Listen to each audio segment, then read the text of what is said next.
Hello. Hi there. How are you? I'm good. How are you? This is our group of grade 6s. Okay.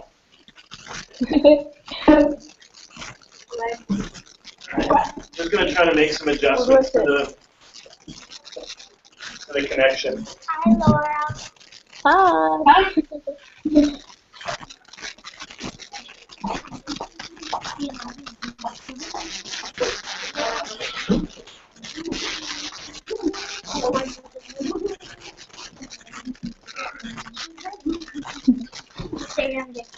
Yes, I know, I'm right in the middle. All right.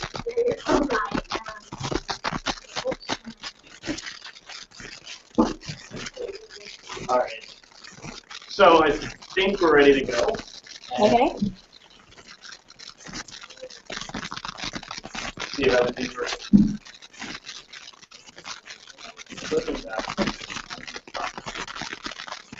Sorry about this. Back. I'm going to jump back in front here.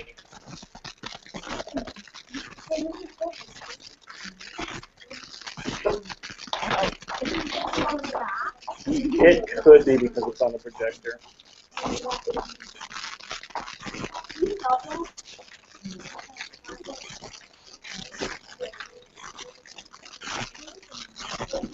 I think we were just doing a bit on the laptop.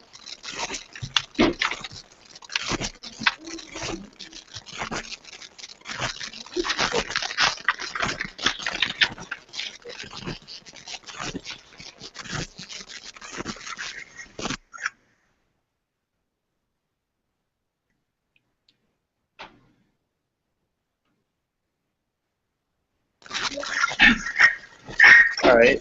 Does that seem to be working over there? I think so, yeah. All right. Well, hopefully everything works out for the conversation, and we'll be able to hear each other. Okay. So I've got a group of, are we all here to know, 12 grade 6s from Brampton, Ontario, just outside of Toronto. Hi, everyone. Nice to see you. Have you got some questions for me? I'm going to stop. Okay.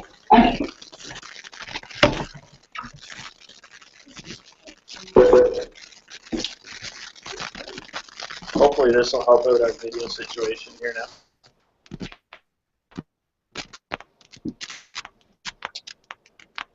All right.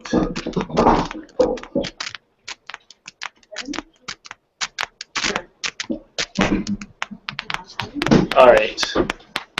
So I guess we started this project in late January. Okay.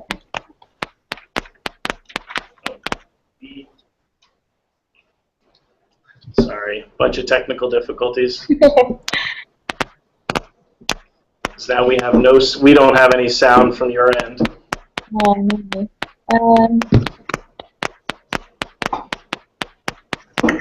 By changing my. Don't think that'll make a difference, but we'll give it a shot.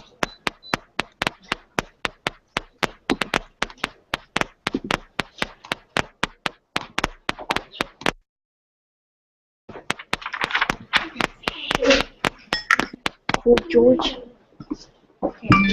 remember, we're professional right now. All right. Can you hear us? I can hear you. Yeah. Can you hear me? No?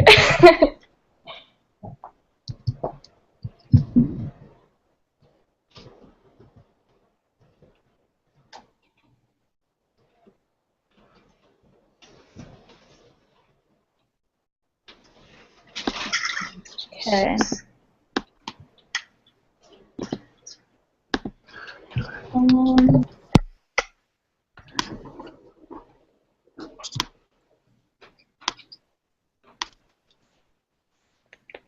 How do I speak? All right, I think that might be. Can you hear me now? Yes, we can. Oh. Yay! Perfect. All right. So yeah, as I was saying, we're a group of, well, they're a group of grade 6 students who are all 10 and 11 from Brampton, Ontario. We're just outside of Toronto. Okay. And we started about 2 months back looking at a unit of study on space, and of course, the crazy teachers. One another thought about this idea of possibly sending something to space. So they've been doing a lot of work over the past 6 or so weeks, gathering some general knowledge about space and whatnot, so that they can prepare to send this balloon or whatever we decide to send to space up there. So they have a bunch of questions for you around your experiences doing this. So I don't know if there's someone wants to get us going. Right. Go ahead. Yeah, go for it. What was your inspiration? Sorry, repeat that? What was your inspiration for doing this project? Well, we kind of were just looking on the internet, and there are lots of kind of YouTube videos of this sort of thing, and the GoPro website in particular had a video where they'd sent Hello Kitty up into space. I don't know if you've seen that one. Yeah, so we kind of saw that and thought, how cool would that be to try that ourselves? So kind of started with that, but then a few months later actually thought about doing it for real. So that was kind of the inspiration. Yeah. Any other questions? How do you feel? Huh? How do you feel about the project? It was great. I think we were quite lucky. We managed to do it first time and recover the payload fine. And I definitely recommend that you guys give it a go, because it seems very complicated, but if you prepare properly and get all the right equipment, then it's actually not too hard to achieve. Like, a lot of people can do it, I think. Definitely.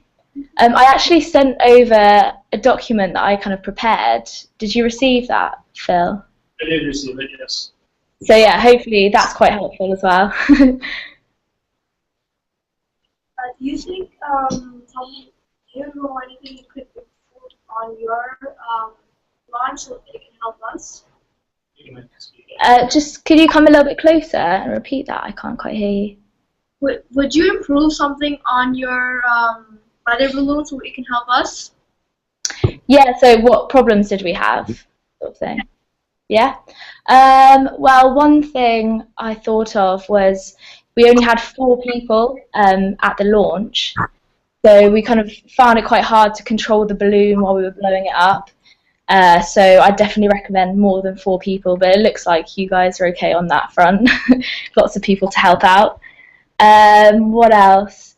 So in England, I'm not sure if it's the same in Canada, but you have to get permission to do the launch from the flight people, the airport nearby.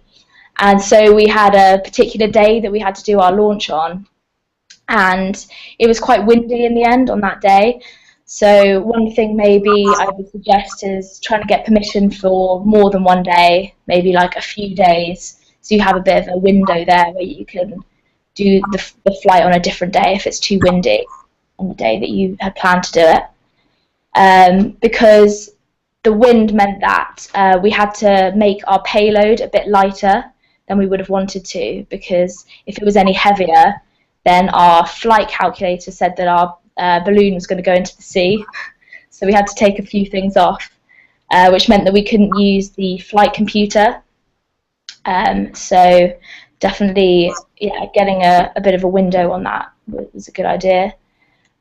We also decided to go with the 800-gram balloon, which is kind of medium size, and we managed to get quite high up, but we would have liked to have got a bit higher. So next time we're definitely going to use a bigger balloon and like more helium to get even higher up. So those are some things. How much did your payload weigh? It weighed 850 grams in the end.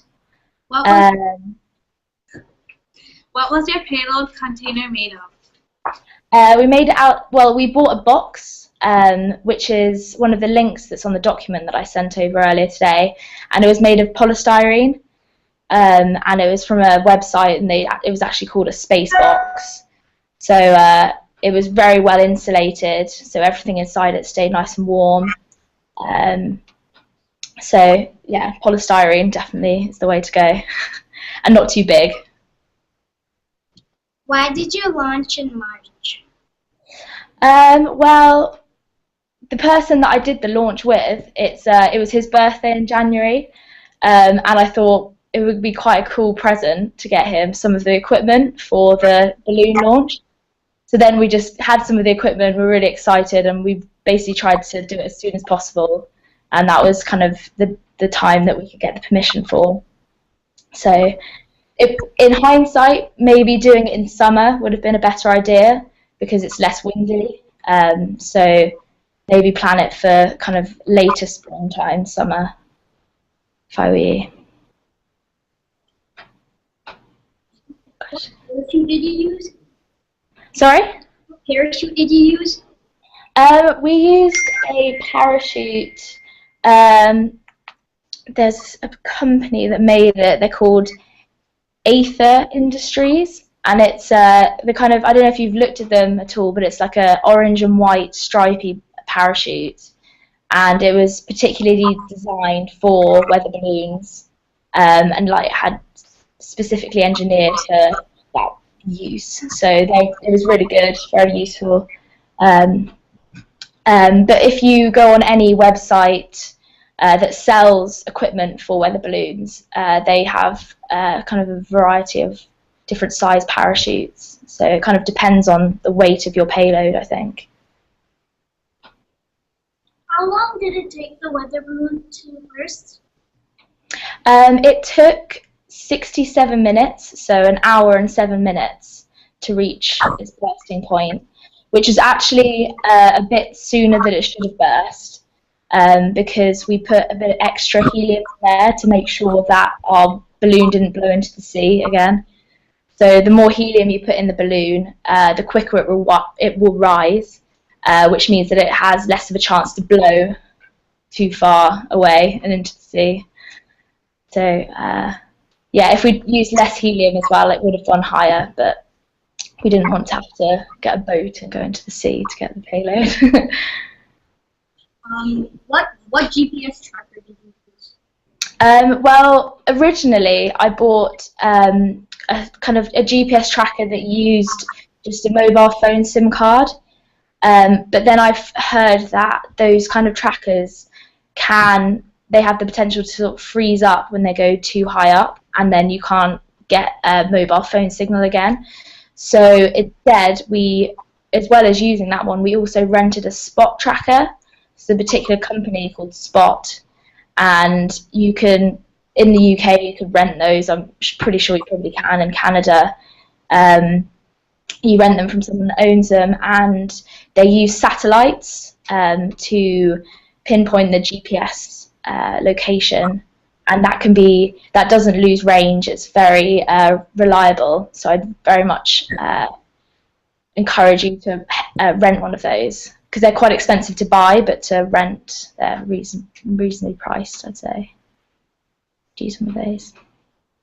What information did you know about GPS? What did you need to know how to I'm not sure. I mean, understanding longitude and latitude, because the GPS tracker will give you coordinates that you then might need to put into a sat nav to then find the location of the payload when it's landed. But the spot tracker that we used actually gave you a point on a map where it was. So actually you could just look at the map and you could see quite simply where it was. You don't need to know too much information about GPS. Did you use hand warmers? To keep the payload warm? Yes. Yeah, so we actually used like, if you strain a muscle, you might buy a heat pack to put on your back or whatever. We use something like that, but it's exactly the same as a hand warmer. And yeah, I definitely recommend using one of those to keep all your equipment nice and warm inside the payload, so it doesn't freeze up. What was the weather like the day you launched? It was quite nice and sunny, not too much cloud cover, but it was, like I said, quite windy, which meant that the balloon moved a long distance away from where we launched it. So I would recommend trying to do it on a bit less of a windy day if I were you. Were there any nearby planes? Sorry? Were there any nearby planes? No, not that we knew of. We didn't see anything in our video anyway.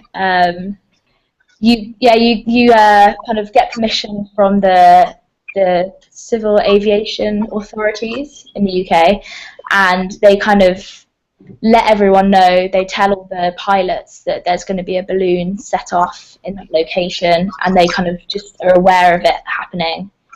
But no, we didn't have any trouble with that. How much money did you spend? Like, how much was invested into the project?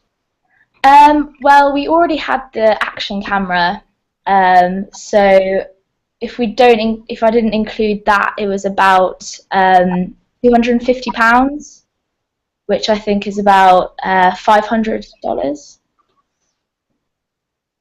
So yeah, quite pricey. The main cost was actually the helium, which I think is a bit cheaper over where you are. It's quite expensive here. How much time was invested in this project?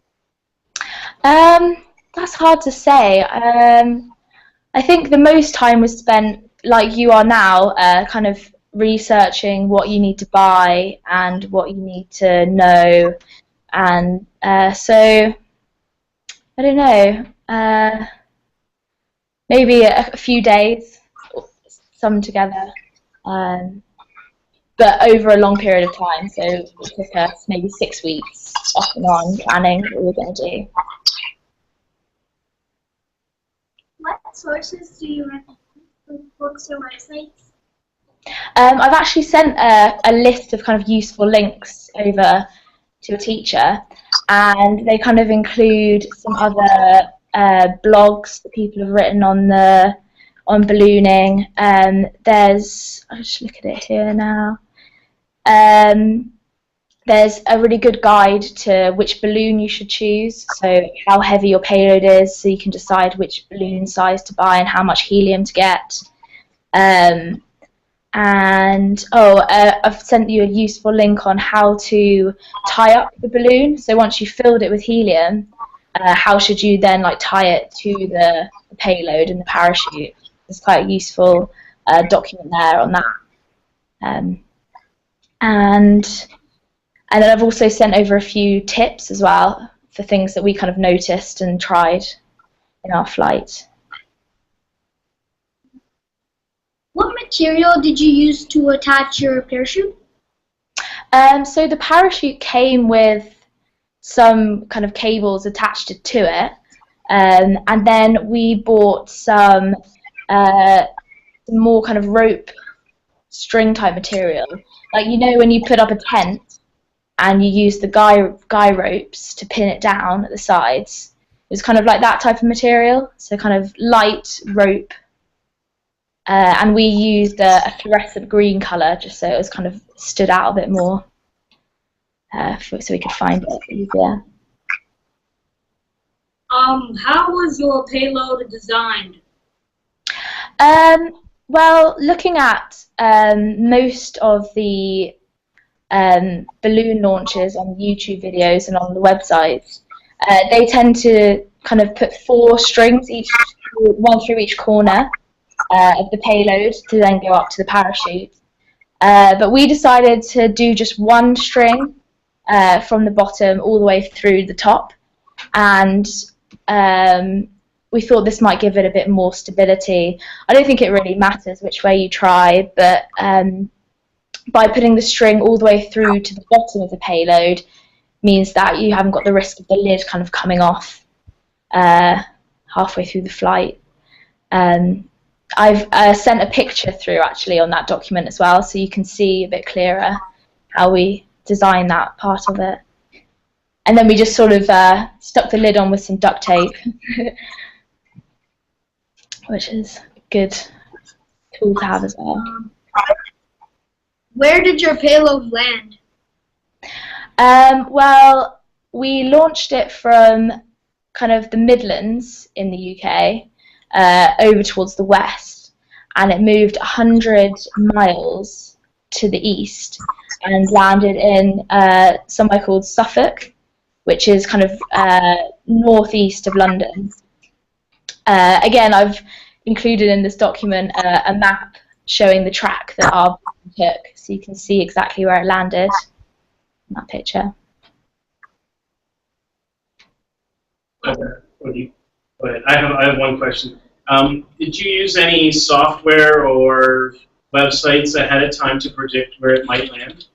Yeah, again, in this document that I sent you, there is a link to a flight path calculator, which you put in your ascent rate, which you can calculate from the weight of the payload and the amount of helium that you have, and the coordinates of where you're launching your balloon, and it will use the forecast for the wind around that location to work out the flight path that the balloon will take.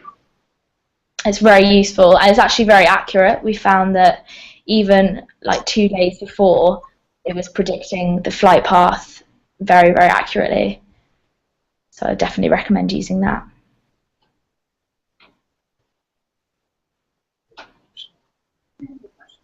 What information did you get from your payload? Did you get video or pictures? What were you able to see? So, yeah, all we had in there was a camera. So it was an action camera that could film the whole thing. So we had obviously the video, and luckily it lasted the whole 2 hours or 2.5 hours that it was up in the air. So that was great. Ideally, we would have wanted to put a flight computer in there as well, which means that you could get back data about the temperature and the altitude that you're at in the payload, but it would have been too heavy if we'd included that, and which would have meant that the whole thing would have blown into the sea. So unfortunately, we couldn't use the flight computer, but if you are able to, I definitely recommend using one of those.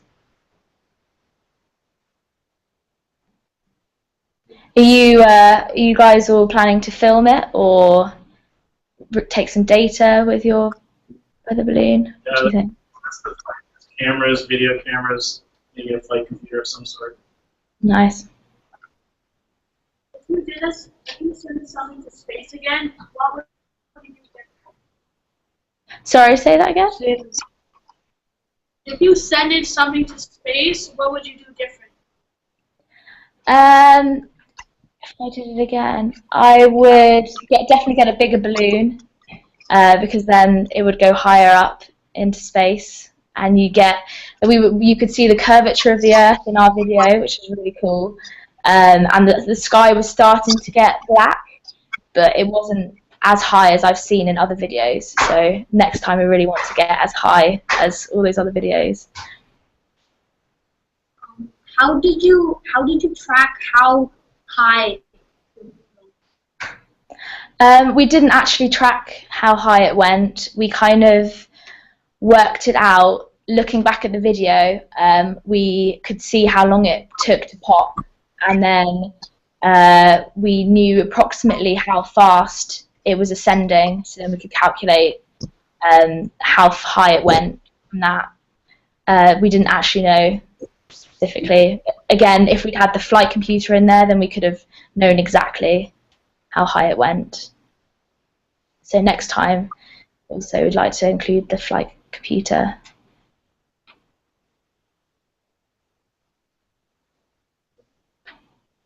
If you have any other questions, curiosities, think you might be may not have been a part of your questions, but you may want to ask. Sure. How could sending a weather balloon to near space affect our knowledge in the future? Ooh, that's a good question. Wow, I suppose you.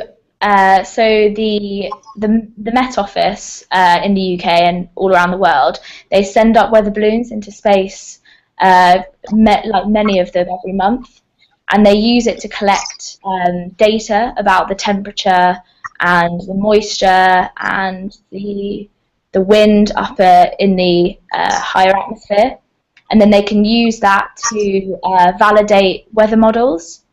So they use these kind of things to improve weather forecasting. So that's one key thing that these things can be used for. Have you ever done an experiment like this before? No, I've never done anything like this before. Yeah, I don't know. It was kind of very exciting to do. We hadn't done anything like it before. And yeah, I definitely want to do it again. I've got the bug for it now. I want to keep doing them. What was the rope you used? The rope, it was kind of explained it. It was kind of like the stuff you use on tents to peg a tent down. So it was very strong. You could pull it really hard and it wouldn't break. And I've sent a picture of that over in the document so you can have a look at what that's like as well. Is it possible to lose your balloon in space? No, I'd say not, because the balloon expands as it rises because the pressure outside of the balloon decreases, and there's going to become a point where the material the balloon is made of can't take that expansion anymore, and it will always pop at some point and fall back down to Earth. Definitely. What were all the materials that you used? So we had obviously the balloon, which you fill with helium, and then the parachute and the rope that I've explained earlier. And then to kind of fix things together, we also use zip ties and duct tape. And then the payload was made with polystyrene, again, which we covered with duct tape to secure it. And then Ned, the astronaut, was made out of a kind of board. And then we attached him to the payload using a pencil. And what else did we use? And then obviously, yeah, just the equipment, so the camera and the tracker. How much helium did you use, and what did you use for? For example, did you use a gas tank of helium to fill your balloon up, or like what did you use? Yeah, so originally I kind of thought, I'll find a kind of party shop and buy a helium canister from them. And then I realised that that was not enough helium at all. And we needed 3.6 cubic meters of helium. So we went to a gas supplier, and you hire the canister, this massive metal canister, and they fill it for you with helium, and then you have to take it back after you've used it. And yeah, so 3.6 cubic meters. And one tip I would suggest is attaching a plastic tube from the canister into the balloon, and that gives you a bit more flexibility to fill up the balloon. And then using a zip tie to keep the tube inside the balloon, make sure you don't lose any helium while you blow it up. Is there a certain amount of helium that you need to use for a weather balloon? Sorry, I can't hear you. Is there a certain amount of helium that you need to fill up a weather balloon? Yeah, so it depends on the size of the balloon. And in one of the links that I've sent over, it tells you roughly how much helium you need in different size balloons. So ours was the 800 gram balloon. and we used slightly more than they recommend, just to make sure that it ascended a bit quicker than we wanted, so it didn't end up in the sea. But I think, yeah, so I just look it up on that website, it'll tell you. But about 3.6 is about right, I think. Did anything break or snap? No, nothing did, apart from Ned falling off at the end, which you probably saw in the video, when the payload crashed into the fence. Our astronaut fell off. But nothing else broke at all. We were very lucky. And we even had most of the balloon left over after it exploded. Sorry. You put a battery pack into the payload, right? Yeah. How many batteries did you put? So we got a battery pack that was able to power the action camera, and I'm not that good on that sort of thing, so I can find out for you specifically what kind of battery pack you should get. But the idea behind that was that if you use the battery inside of the camera, one thing is that it doesn't have enough battery power to last the whole flight, and then also it's too far on the outside of the payload that when it goes high up into the sky, it gets too cold and freezes. So using the external battery pack means that you have enough power for the camera, and also if you keep it inside the payload with your hand heating packs, then it keeps the battery nice and warm and means it doesn't freeze. So that means you can film the whole flight and you won't have a risk of losing the camera footage. Is it possible for the payload to snap off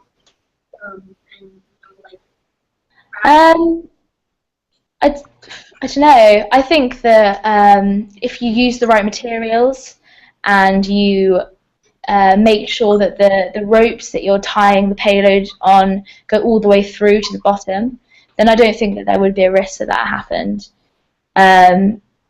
You could kind of do a bit of a test beforehand, give it a shake, but I don't think it would happen, no.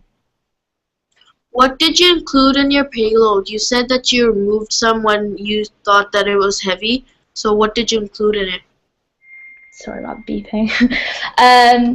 So we had the camera, the 2 trackers, so we used both the mobile phone one, and the Spot GPS one. So we had the first one just a backup. We had the external battery pack, which was quite heavy because it needed a lot of battery. And we also put in there a key finder, so if we were close to the payload, we could set it off and we could hear beeping to tell us that we were close by. And that weighed altogether 840 grams. And then the flight computer was another 400 grams. So if we'd included the flight computer as well, then it would have been way too heavy.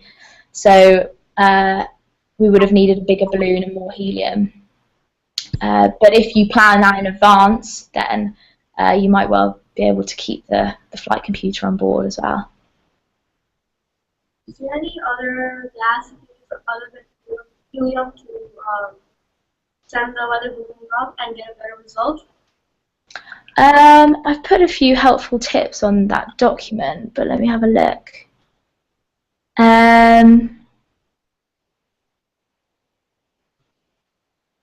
I would say definitely try to get hold of a spot tracker because they are very reliable, and I'd say having one of those you would be almost 100% guaranteed to recover your payload. Also wear latex gloves when you handle the balloon, when you're filling it up, so that you don't damage the balloon because that could cause it to burst early. Definitely buy your helium from a gas supplier rather than a party shop because it's a lot cheaper. I don't know, what else? The plastic tube for filling up the balloon, definitely, it's a good idea. and definitely work out the flight prediction using that website that I've sent in the link, because that's really useful and give you a good idea of where your balloon's going to end up. How did you tie off your weather balloon, the end of the balloon? So I've sent a link with a kind of step-by-step of how to do it, which we followed, which involved kind of tying string around it, and then you fold the end of the balloon up, so you don't tie a knot in it like you would a small balloon, because the end of it's just too big. So you fold that up, and you kind of duct tape around the fold, and you have your rope through the folded up balloon, which then goes down to your parachute. But it's a lot clearer in the pictures that I sent over, so hopefully they'll be easy to follow. Did you learn anything new or interesting from the project? Yeah, one interesting thing actually was, if you remember in the video, there was very turbulent conditions at one point where the balloon was kind of flying around and hitting the box.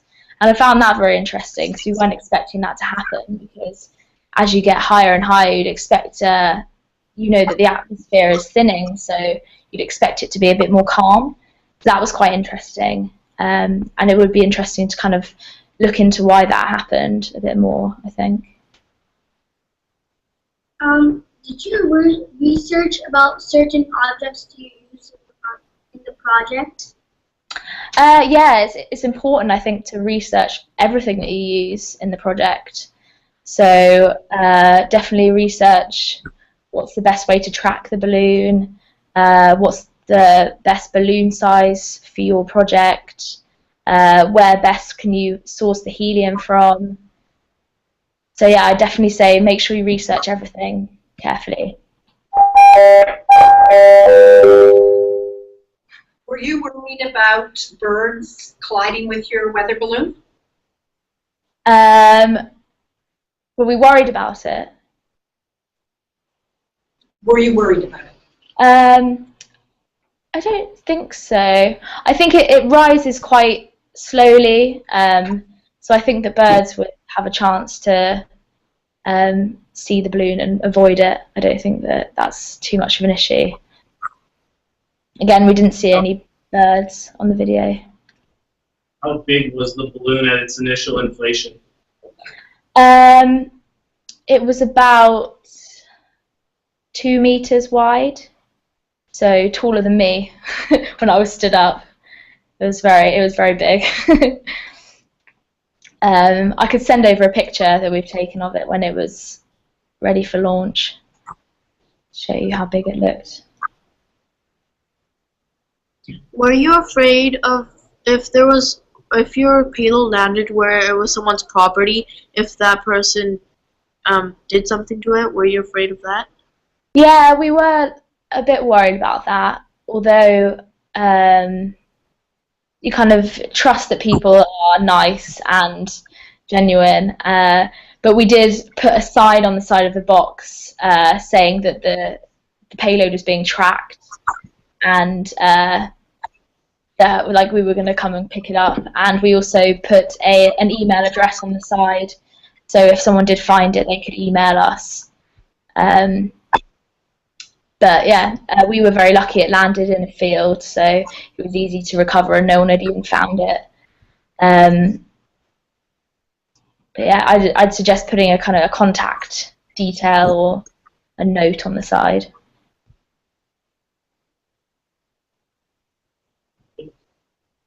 Well, guys, I hope you were able to get lots of information from this conversation. We thank you, Laura, for taking some time out of your evening. No worries.